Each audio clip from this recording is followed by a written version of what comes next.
예, 목차입니다. 어, 생명의 물, 첫 번째가, 두 번째로는 지구이기, 물의이기, 세 번째로는 생명의 강, 물순환, 그리고 하천 이야기에 대해서 짧게 이야기하도록 하겠습니다. 예, 이게 우주입니다. 우리가 더 넓은 우주에 생명을 찾기 위해서 우리 현대 과학, 우리 기술들은 그 화성을 가든 달을 가든 물의 흔적을 찾게 돼 있잖아요. 그 물이 가지고 있는 인력이나 용해성 등등이 생명이 살 수 있는 우주 속에 가장 유리한 조건이기 때문에 생명을 찾기 위해서는 물의 흔적을 찾는데요. 이 더 넓은 우주 안에 은하계 같은 은하계가 1천억 개가 있죠. 그죠? 이 은하계 안에 또 우리 태양 같은 항성이 1천억 개가 있습니다. 또 그 항성 안에 또 행성을 포함한다면 또 수천 개의 또 별이 있다고 본다면은 이 더 넓은 우주가 얼마나 어, 많은 생명을 안고 있는지 알 수 있을 것입니다. 그 생명의 핵심은 물이라는 걸 알 수 있죠. 자, 여기가 태양계입니다. 그죠? 태양이라는 항성이 있고 여기에 태양 항성을 도는 주변에 행성들이 있습니다. 여기에 지구라는 별에서는 생명이 살고 있는데요. 현재로서는 유일하게 액체 형태로 물의 흔적을 가지고 있을 뿐만 아니라 흔적을 넘어서 우리 지구는 땅 지자고요. 수성은 물 숫자인데 오히려 수성은 태양하고 너무 가까워서 물이 하나도 없죠. 그래서 오히려 저는 지구를 수구라고 불러야 되지 않을 정도로 물의 별이 지구이고요. 이 지구에는 1천만 종에서 3천만 종의 생명들이 인간과 공존하면서 사는 별입니다. 예. 이 지구죠. 그래서 3분의 2가 물로 덮여 있고, 그래서 3분의 1이 육지로 되어 있고, 물론 육지 안에는 순수하게 흙만 있는 것이 아니죠. 이렇게 육지 안에 하천과 호수, 습지, 또 대기에서는 또 물을 고체 형태나 액체 형태나 지하수 형태로 육지도 물과 함께 교차하는 땅이라고 볼 수 있을 것 같습니다. 예. 자, 지구의 뭐 탄생과 진화는 우리가 뭐 오늘 강의의 핵심은 아닙니다. 어쨌든 우주 탄생 120억 년, 지구 탄생 46억 년으로 봤을 때 최초의 생명체는 30억 년 전으로 봅니다. 최고의 그냥 원시 불덩어리 지구가 수증기가 어, 큰 비로 내리면서 그 육지의 용암을 식게 하고 그래서 큰 바다를 이룬 이런 과정이 지구의 역사인데요. 이게 물의 생성의 역사이기도 하고 생명의 역사이기도 합니다. 이게 전체의 생명에서의 과정입니다. 그죠?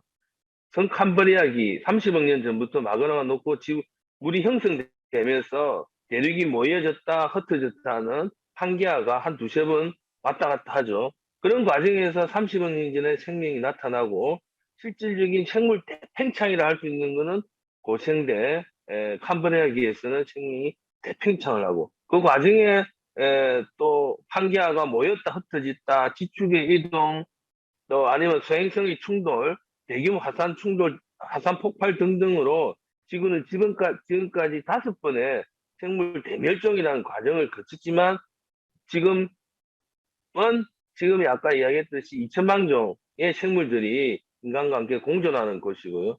최초의 생명체는 물에서 태어나면서 5, 6년 전까지만 하더라도 모든 생명체는 대부분 물 속에서 있었죠. 근데 5, 6년 전부터 육지가 판기아나 지금의 현과 같은 5대륙 6대주로 나눠지면서 육지에 생명이 올라오는 과정이 있는데 그게 5, 6년 전입니다. 즉 5, 6년 전에 물속에 있는 생명체가 포화되면서 그리고 두 종류나 어류로 이래 이전되면서 어류의 등뼈가 양서 파충류, 양수류 깨구리로 나오고 다시 파충류로 오면서 다시 포유류, 영장류, 인간까지 넘어오는 전 생명의 파노라마가 이 그림 안에 다 있다 보시면 되고요. 그래서 최초의 생명체는 물속에서 태어났지만 결국은 육지에서 5, 6년 전부터 육지에서의 오존이 사라지고 하면서 육지의 생명체가 나오고 식물이 나오고 개구리밥이 나오고 거시식물이 나오고 소시식물이 나오는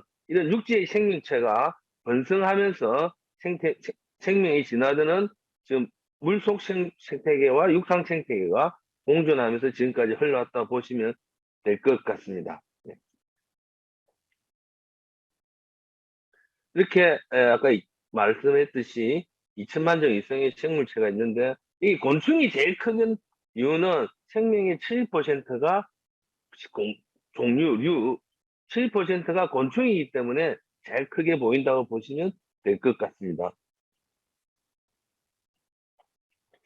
자, 물은 생명의 근원입니다. 지금부터 앞에 말씀하셨듯이 모든 생명체는 태초의 바다에서 태어났고 우리 인간도 어머니 뱃속에서 10달 동안 바닷물 성분과 90% 이상 거의 유사한 양수에서 태어났다고 보면 되는 거죠. 그래서 물은 생명의 근원이다. 물의 특성상 모든 생명체를 용이하거나 끌어당기는 힘이 우리 가지고 있는 특성이기 때문에 전 우주에서도 만약에 생명체가 있다면은 물이 있지 않으면은 생명체가 탄생할 수 없다는 게 과학계의 주장인 것 같습니다.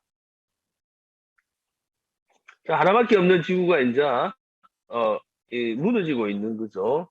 뭐 이거는 다 아시겠지만 어쨌든 지구의 생명의 역사가 30년 년 이상을 가지고 있지만 지구상의 영장류, 인간이 지구 생태계에서 중심이 된 건 한 2만 년 정도로 보고 있는데, 그러나 2만 년에서 지금까지 한 300년 전까지 우리가, 산업혁명이죠, 그죠? 공업화, 산업화를 만들기 전까지는 인간의 활동, 생산, 이런 모든 활동들은 자연과 인간이 공존하는 것이었는데요. 300년 전부터 인간이 선택한 산업혁명의 가족들은 인류는 어쨌든 배고픔에서는 어찌 보면은 조금 벗어난지는 모르겠지만 지구 전체 그리고 인류라는 종의 전체로 봤을 때는 가장 최대의 위기라고 많은 분들이 이야기하고 있습니다. 인류 멸종 10대 기업, 10대 기업인데 요거는 15년 전 자료인데요. 여기에도 보면은 첫 번째가 기후위기, 뭐 이런 것들을 쭉, 기후변화를 첫 번째로 얘기했죠. 물론 15년이 지난 지금은 전 인류가 에너지 대전환, 산업 대전환, 녹색 전환을 하지 않으면은 인류는 생존하기 어렵다는 게 이제 과학계의 진실만이 아니라 전 세계 리더 정치권에서도 에너지 대전환, 기후 위기를 첫 번째로 사고 있는데 실제 과학계에서는 15년 전부터 인류가 만약 멸종된다면은 첫 번째 위협이 기후 위기라고 했고요. 이 기후 위기 과정에 물 부족과 식량의 부족이 가장 핵심적인 문제라고 보고 있습니다. 예. 그 밀레니엄 생태계 평가위원회에서도 2005년도 했을 뿐만 아니라 컵 6차 보고서 등등 5차 보고서 등등에서도 뭐 일관되게 과학자들은 이야기하고 있습니다. 이 기후위기, 인류의 위기는 지난 50년 동안 과도하게 이루어진 인간의 성장, 개발의 욕구, 욕망 때문이고 300년 전에 우리가 인류가 선택했던 산업혁명으로 인한 지나친 화석연료의 사용을 하고 이거는 과학계가 일치되고 있고 지금은 정치나 리더만이 아니라 우리 시민 전체가 함께 그 기후위기와 탄소 중립을 위해서 인류 전체가 단결하고 있는 시기인 것 같습니다. 프랑스 환경권에도 마찬가지죠, 그죠? 프랑스 환경권에도 1879년 자유평등 박애 이후로 세 번째의 공화국 헌법을 바꿨는데요.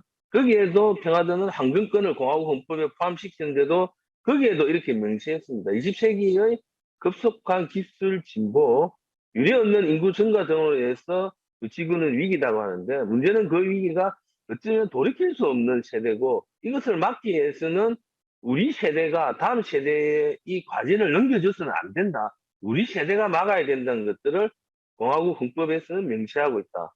이렇게 볼 수 있습니다. 유엔 지속 가능 발전 법회에서도 마찬가지입니다. 이거 제가 시간이 한 20여 분 정도이기 때문에 이거는 다음 어제를 보면서 넘어가도록 하겠습니다.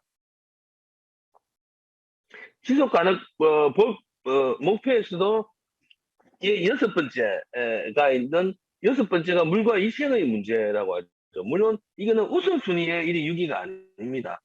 최초에 이 17가지의 전체의 발전 목표에서 이 환경과 기후위기를 보면은 6번째가 물의 위기, 그리고 11번째가 지속 가능한 도시 공동체, 그 13번째가 기후변화, 12번째가 자원순환, 그리고 착한 소비, 그리고 15번째가 육상 생태계 보호요. 14번째가 해양 생태계 보호, 이래 되어 있는데, 한국은 수질 문제는 그나마 양호하게 지속 가능한 국가라고 되어 있지만, 특히 최하위로 보여지고 있는 게 육상 생태계가 전 세계에서는 OECD에서는 가장 하위라고 경고를 하고 있습니다. 그래서 요 6번째 과제인 지속 가능한 물과 위생에 대해서는 그 유엔에서는 어떻게 이렇게 제시하고 있는지 한번 살펴보겠습니다. 안전한 식수는 모두에게 공급돼야 된다는 게 첫 번째 과제이고요. 여기서 안전한 식수는 개인 위생과 공중 위생을 포함합니다. 그리고 안전한 식수에 도달하기 위해서는 미량 유해 물질, 유해 항물질에 대한 것들을 가장 최우선하고 있다.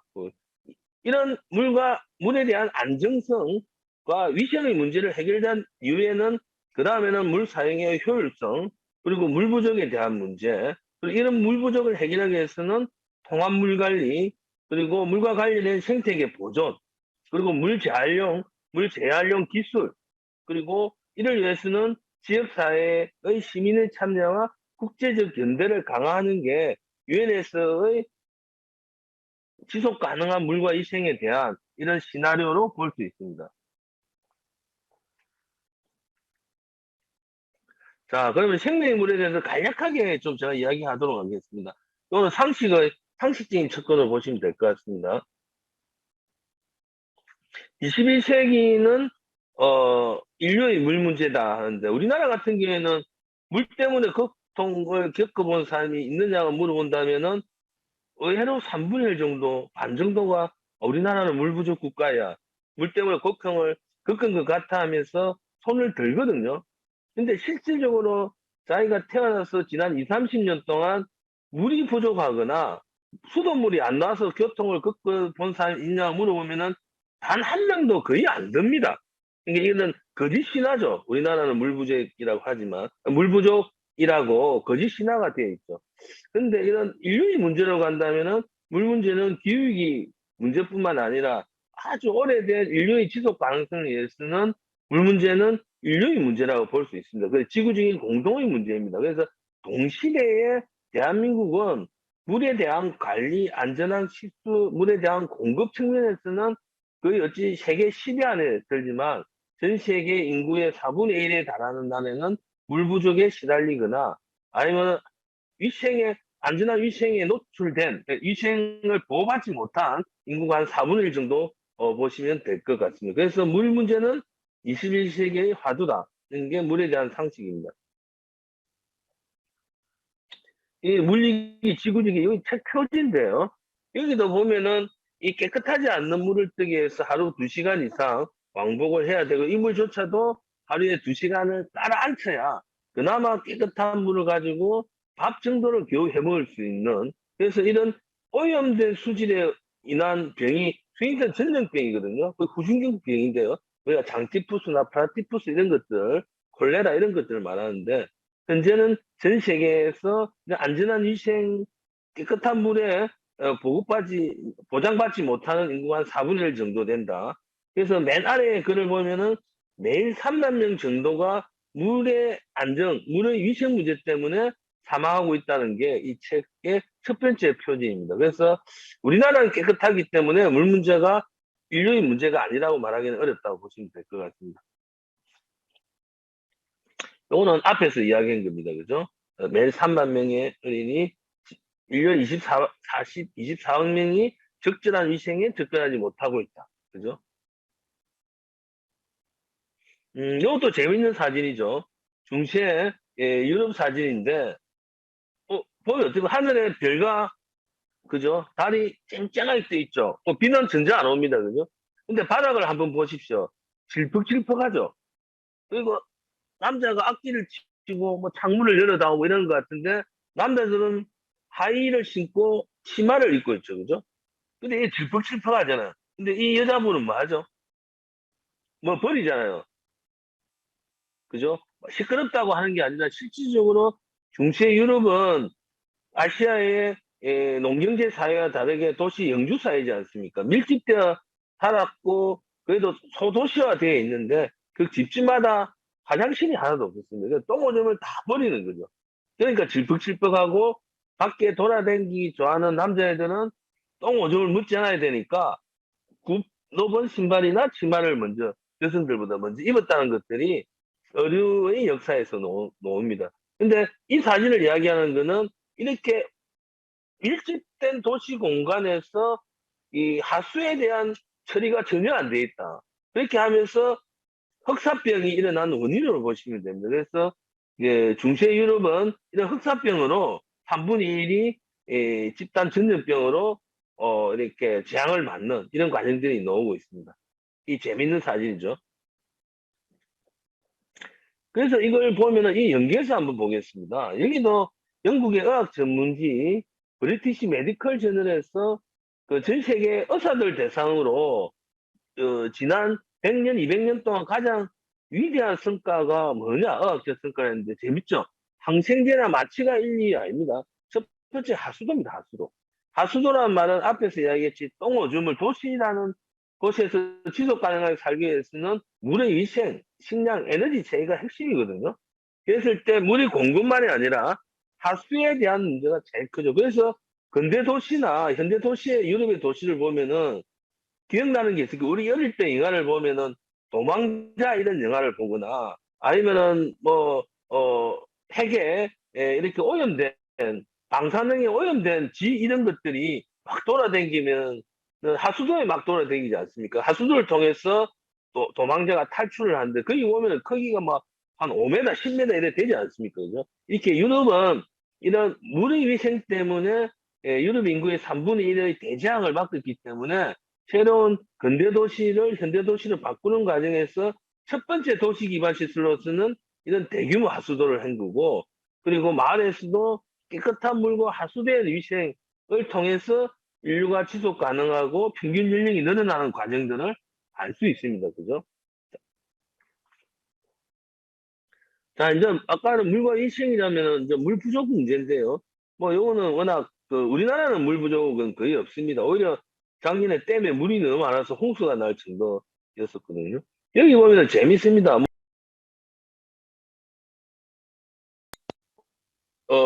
묵시로적인 장 이런 오는데 이게 저 어디 아프리카가 아니에요. 미국 콜로라도 강이에요. 그죠? 그럴 정도로 물 부족은 기후변화에서 홍수와 가뭄이 반복되고 있는 과정이 돼있는데요. 미국이라는 선진국조차도 물론 여기는 면농업이나 여러 가지가 좀 복합적이긴 하지만 이것도 5년 전 네, 신문인데 미국조차도 물 부족에 대한 근데 실제 물 부족도 있겠지만 물에 대한 효율적 관리라는 측면도 있지 않겠냐는 생각이 듭니다.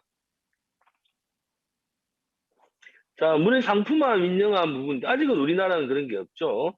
10년 전에 4대강 사업할 때 이명박 전 대통령은 4대강 사업 이후 물 민영화 상품화할 것 같다고 해서 국민들이 촛불을 들면서 물 상품화 민영화는 막았었는데요. 근데 신자유주의가 일어나면서 유럽 같은 경우에는 1980년대 이후에 철도나 수도 같은 게 민영화가 많이 되었습니다. 그래서 부자들은 막 뭐 1리터에 막 몇만 원짜리 좋은 물, 뭐, 그냥 탄산수부터 해가지고 모든 영양이 들어가는 물 먹지만, 일반 시민들은 국가가 공공자금을 투여하지 못해서 공공수도는 아직 후퇴돼 버렸거든요. 이런 양극화되어 있는데, 우리나라는 아직 그러지는 않지만, 전 세계적으로는 이런 물 민영화 문제도 고통을 겪고 있습니다. 그래서 2000년대 나와서는 영국이나 많은 유럽 국가에서는 철도와 수도 같은 경우는 민영화해서 다시 이 공영화로 넘어오는 과정이 있었는데 전 세계적으로는 이런 문제가 있다. 그래서 물 문제로 봤을 때는 앞에 이야기하는 뭐 물 부족이나 물 민영화 뭐 이런 것들이 있다는 것들을 참조하시면 될 것 같습니다. 자, 22세기는 물 전쟁 시대. 뭐 세계적인 물 분쟁 뭐 이런 것들은 알고 많은 과학자들이 20세기 후반기에 물 부족에 의한 이런 것들을 많이 경고를 좀 했었죠. 실질적으로 상류의 댐이 그 하나의 강이 여러 개 국가를 거치는 과정에 상류의 발원지 쪽에 국가가 댐을 막으면은 하류 쪽에 국가들은 물 부족에 만성적인 고통을 잊게 되는데요. 지금 메콩강 같은 경우에는 중국이 상류에 댐을 하면은 동남아 국가가 고통을 겪는다든지 이렇게 나일강처럼 이집트, 이스라엘 같이 이 국가 간의 사이가 안 좋은 국가는 댐 하나 만드는 과정에 이렇게 6.1 전쟁이 일어나듯이 국가 간의 물 부족 아니면 자치권 관련해서 물 전쟁이 실질적으로 일어나는 가능성이 아주 높아진 게 그렇습니다. 그래서 20세기는 석유에 의한 전쟁이라면 21세기는 물에 의한 전쟁이라고 많은 과학자들이 이야기하고 있습니다. 이게 우리나라는 뭐 남북 간에 공유하천은 임진강 그리고 뭐 북한강, 그 한탄강 등등 몇 개가 있고 사이는 안 좋아도 그 뭐 한탄강 댐이나 분화댐 등등으로 이렇게 좀 조율을 하고 있지만 전 세계적으로 나인강이나 나일강 같은 경우에는 이런 분쟁의 요소들이 많다는 것들을 알 수 있습니다. 그다음에 요거는 앞에는 뭐 간단하게 하면 숭화강, 그 이무르강, 그 아무르강이라 하죠. 중국과 소련, 중국과 러시아 간의 벤젠 화학물질 문제로 국제 분쟁에 간 상황이고요. 또 요거는 물의 문제를 본다면 2005년도에 이 올리언스 재즈의 도시죠. 여기에 댐이 터지면서 댐이 도시의 상류에 있었거든요. 터지면서 다 잠기게 되는 건데 문제는 더 재밌는 거는 물이 잠기면서 온 피해보다는 물이 딱 하루 반, 이틀 잠기니까 이 물이 어찌 됐겠습니까? 이 도시에 있는 모든 의약품, 항생제, 똥오줌, 화학물질, 것들이 다 사면서 이게 독극물이 돼버렸죠. 이틀 만에 완전 도시를 강제적으로 소개하는, 그러니까 예를 들면, 피난가게 만드는 그 연방군이 그런 게 있었는데 이 물이 재앙이 돼버린 거죠. 그죠? 홍수의 피해와 이후에는 수질, 피부, 뭐 이런 모든 복합적인 문제가 여기에 나타난 것들이 얼마나 물이 위험한지 알 수 있을 겁니다. 요거는 뭐 사이클론에 의해서 뭐 10만 명 정도 피해를 입었다는 것들, 뭐 요거는 모두 다 아실 거로 합니다. 그래서 이런 인류가 지구촌 곳곳에서 일어나는 문제에 대해서 유엔이나 각 지방정부는 어떻게 하는지에 대해서 간략하게 살펴보겠습니다. 이게 92년도 리우 환경회의에서 나왔던 아젠다 중에 이런 의제가 있었다는 것은 앞에서 보여줬습니다. 다음. 그리고 이거는 수돗물 시민 네트워크에서 나왔던 자료인데요. 물은 단순히 어떤 환경적인 측면이 아니라 인간이 가져야 될 보편적 권리, 인간의 존엄을 위한 기본적으로 누려야 될 걸로 보고 있습니다. 그래서 유엔 사회권위원회에서는 물에 대한 권리로서는 인간의 존엄성을 지키기 위해서 삶의 영역에서는 가장 불가결하다고 이야기하고 있습니다. 다음 부분 마찬가지죠. 요거는 유엔 인권 이사회에서도 마찬가지입니다. 깨끗한 물과 위생은 적절한 삶의 수준을 유지하기 위해서는 없어서는 안 되는 거다. 이런 것들을 유엔 각종 산하기관에서는 이렇게 물에 대한 권리를 말하고 있습니다. 이것도 마찬가지죠. 다음 넘어가겠습니다. 그리고 유엔의 물과 위생에 대한 권리 실천 지침에서도 마찬가지입니다. 물은 지속적으로 공급해야 되고 안전해야 된다. 유해 물질이 있어서는 안 된다. 물은 가까운 곳에서 깨끗한 물이 있어야 된다. 이거는 국가가 물과 건강 서비스는 그 교육과 함께 지속적으로 보장해야 된다. 이것들이 유엔에서의 물과 위생에 대한 권리 실천 지침으로 제시되고 있습니다. 자, 국제협약도 볼게요. 2003년도에 유엔에서 최초로 세계 물의 날을 만들었죠. 그죠? 여기서도 나옵니다. 물에 대해서는 여기는 유엔이 아니군요. 지방정부 선언입니다. 2003년도에 인간은 살아가기 위한 가장 기본적으로 누려야 될 권리가 안전한 물이다. 물은 민영화돼서는 안 되고 공공의 재산이다, 인류의 유산이다. 물은 국가 간의 협력, 연대, 평화의 수단으로 사용해야 되고, 그래서 지역의 공공기관은 물과 위생 서비스를 관리해야 된다고 지방정부는 되어 있는데, 재밌는 거는 1번입니다. 물은 모든 인간을 살아가기 위해 기본적으로 필요한 만큼 누려야 된다고 나오는데요. 다음 페이지 한번 볼게요. 유엔은 뭐라고 했냐면요. 물은 지구 생태계와 인간의 필수적인 요소라고 했습니다. 범위가 좀 다르죠. 그죠? 물은 인간 생활만이 아니라 지구 생태계도 같이 포함한다고 해서 매년 3월 22일을 세계 물의 날로 1992년도 정했다는 걸 알 수 있습니다. 다음에 하천 살리기 운동 간략하게 보겠습니다. 저는 생명의 물과 인권에 대해서 이야기했기 때문에 오늘 지금부터 하천과 강 살리기는 앞에 뭐 김재성 대표님 또 향후 또 강사분들이 많이 다루지 않을까 싶습니다. 이 부분들은 조금 빨리 지나가겠습니다. 이것도 강에 대한 상식이네요. 그죠? 인류는 4대 문명에서 발달했고 대한민국도 강을 중심으로 고대 국가와 고대 도시가 형성되고 우리 동양 같은 경우에는 머선동, 인천의 머선동 일할 때도 물숫자의 한 가지 동이잖아요. 그죠? 하천과 우물정을 중심으로 사람들이 모여 있는 것을 마을동이라고 동네 동자라고 하거든요. 그래서 우리 물은 개인의 인간만이 아니라 마을과 공동체, 도시와 고대 국가를 형성하는 데서 그리고 인류 문명의 발생까지 이 물은 우리 지구 공동체에서 핵심적인 것이라고 알 수 있습니다. 우리 고대 도시도 마찬가지죠. 물을 중심으로.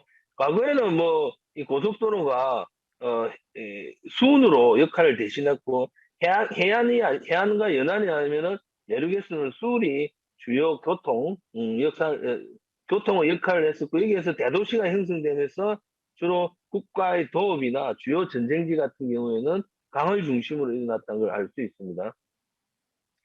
아까 동일했죠, 그죠? 그 오른쪽이 한자 공동체입니다. 물숫자의 한 가지. 근데 유럽은 강을 가지고 어떻게 되어 있습니까?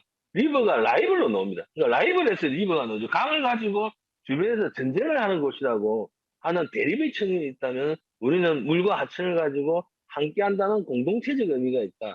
이게 유럽적 사고와 동양적 사고의 문제인지 이 지난 역사적 과정에서 인식이 이렇게 개념화된지는 모르겠지만 참 재미있는 내용인 것 같습니다.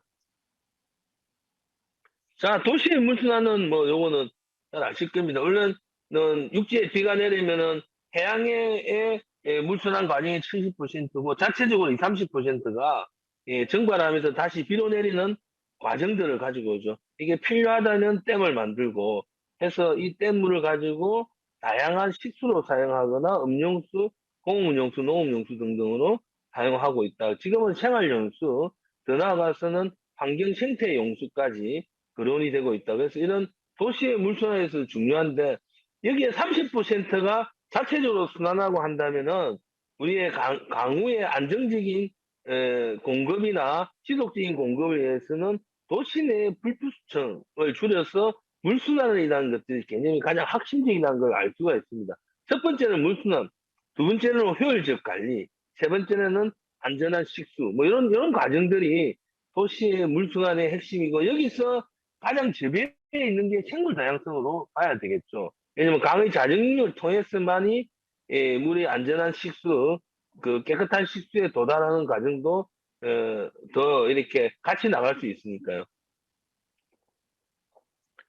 자, 유엔이 정한 물 부족 국가 앞에 제가 이야기했습니다. 아닙니다. 이거는 거짓말이라는 것들을 다 밝히고 있죠. 그죠? 이거는 뭐 길게 이야기 안 하겠습니다. 물 부족 국가가 아니라 이것도 마찬가지고요. 다음 페이지도 보면은 뭐 1인당 물 사용량이 뭐 우리는 부족하기 때문에 물 부족 국가라고 하는데 그러면 아프리카 국가는 물 풍요 국가가 돼야 되잖아요.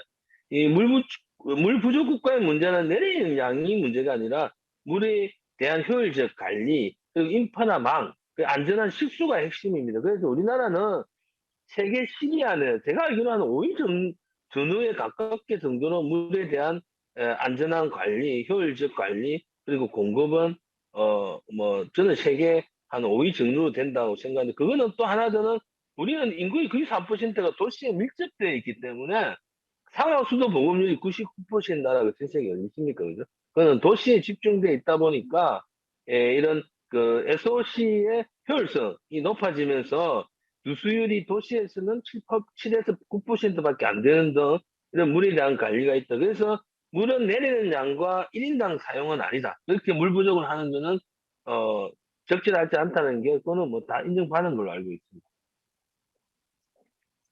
자, 우리나라 현황 수자원 현황이 특성은 뭐 큰 차이는 없습니다. 예전에는 1250mm, 70mm, 지금은 100mm가 정도 더 늘어났다는 게, 뭐, 큰, 차이가 있다. 인구는 줄어나면 조금씩, 지금부터는 이제 줄어드는 시기니까요.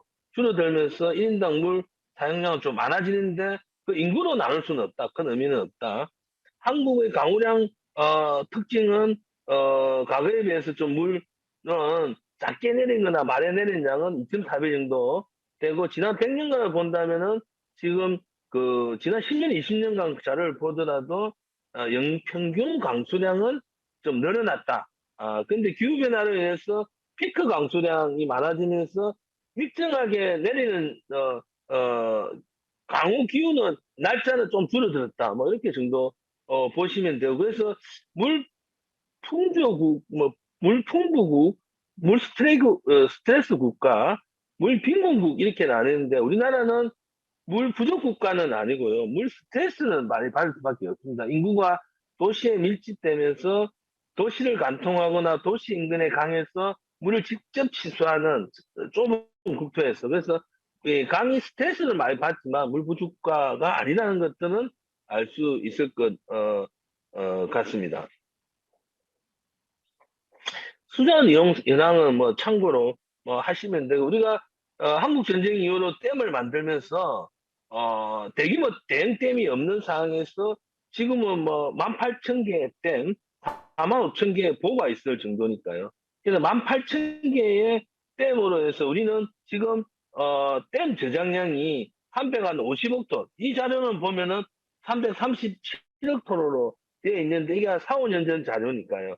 지금은 한 350억 톤 정도가, 그러니까 1950, 60년대에 비하면은 350배의 물을 더 많이 가두고 있는 거죠. 그래서 우리나라의 수정 이용 현황은 크게 대규모의 기상 이변이 없다면은 물 문제 가지고 국지적으로 충청북도 대산인가 그리고 뭐 태백 이렇게 1, 2년에 한 번씩의 물 부족 상태나 작년과 같이 홍수 사태 외에는 물 관련해서는 우리나라는 수자원의 확보가 세계 선진국에 비해서 가장 댐을 많이 갖고 있는 나라이기 때문에 단위 면적당 우리나라가 그 물 부족은 없다고 보시면 될 것 같습니다. 수자원 이용 형태의 변화 보더라도 뭐 요거는 뭐 큰 차이는 없는데 재밌는 거는 농업 용수가 계속 45억 톤에서 165억 톤으로 늘어났잖아요.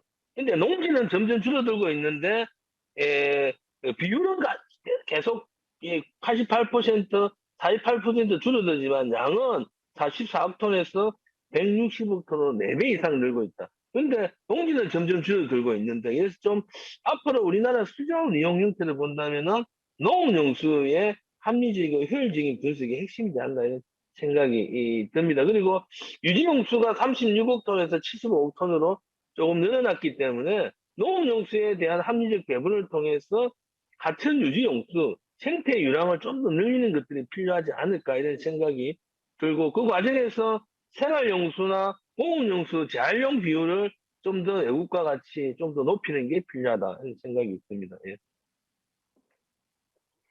10대 하청 특성은 뭐 이거는 참고 단순한 개요니까 면적 연장 뭐 이런 거기 때문에 이건 바로 넘어가도록 하겠습니다. 우리나라는 한 4,000개, 3,900개 정도의 중소하천이 있고 18,000개 정도의 댐이 호수가 있다고 보시면 될 것 같습니다. 유랑변동 개수는 여름에 비 많이 올 때와 비 작게 올 때 이런 변동 개수인데요.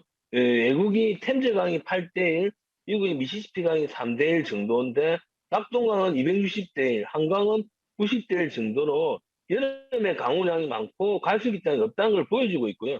한강도 댐을 많이 안 만들었다는 이것도 200대 훨씬 넘을 겁니다. 지금 현재 댐이 있는 상황에서 그러니까 얼만큼 이 유랑 변동 계수가 큰지, 이게 우리 한국의 강의 특성, 강우량의 특성, 이 강우량에 따른 하천의 특성, 그리고 생명들도 이렇게 진화되어 왔다는 것들을 알 수 있습니다. 즉 물이 많거나 물이 갈수기 때도 대한민국의 육지의 생태계는, 육지의 하천의 생태계는 이렇게 수천 년 동안 하천의 유랑 변동 계수에 따라서 진화되었다는 걸 알 수 있습니다. 이걸 무리하게 바꿀 이유가 없죠. 이게 그대로 조금씩 적응해 나가야 되는 거겠죠. 어, 투자 현황인데요. 이게 보면은, 뭐, 2093년에서 2007년 정도라고, 보는데요. 이게 보통 1년에 18조 정도에 대해서, 또는 공기업을 포함 지방자치단체, 국가가 다 투자하고 있다고 보시면 될 것 같습니다. 다음 자료. 또는 거의 이제 마지막 단어인데요. 이거는 하천에 대한 간략한 그 개념적, 사전적 의미로 보시면 될 것 같습니다. 하천은 산, 평야, 해안, 섬과 같이 국토 환경의 주요 구성 부분인데, 국토 중에서 바다, 수역이 아니라 육지부에 있다. 그리고 육지부에서는 하천의 특성은 유일하게 단 흙으로만 구성되어 있는 게 아니라 물과 흙으로 같이 구성되어 있어서 이 독특한 생태 서식체를 구성하는 거고, 이거는 갯벌과 함께 물과 하천이, 물과 육지가 같이 교차되고 있다는 것을 남산에서는 습지라고 하거든요. 그래서 이 습지는 단위 면적당 생물 다양성이 가장 높은 공간으로 본다면은 연안, 습지, 갯벌, 하천이 그런 구성 부분으로 되어 있다 보시면 됩니다. 그리고 하천은 4대 문명의 발상지고 도시 문명의 진원지다. 또 하천은 전통적으로 농업, 공업, 음용수 외에도 교통과 수산 등 우리 생활의 주요 수단이 되어 왔다고 볼 수 있습니다. 이게 사전적 의미입니다. 그리고 우리가 놓치고 있는 게, 하천은 인간과 자연이 교감하고 공감할 수 있는 정자나 루대를 만들어서 우리는 강과 통해서 자연과의 공감성 풍류를 즐겨 왔었고요. 그리고 앞에서 이야기했듯이 딱 하천은 대천과 대기와 물, 토지와 지속적인 상호작용으로 생물의 서식과 생산, 유통을 통해 균형 있고 독특한 생태계를 유지하고 있다.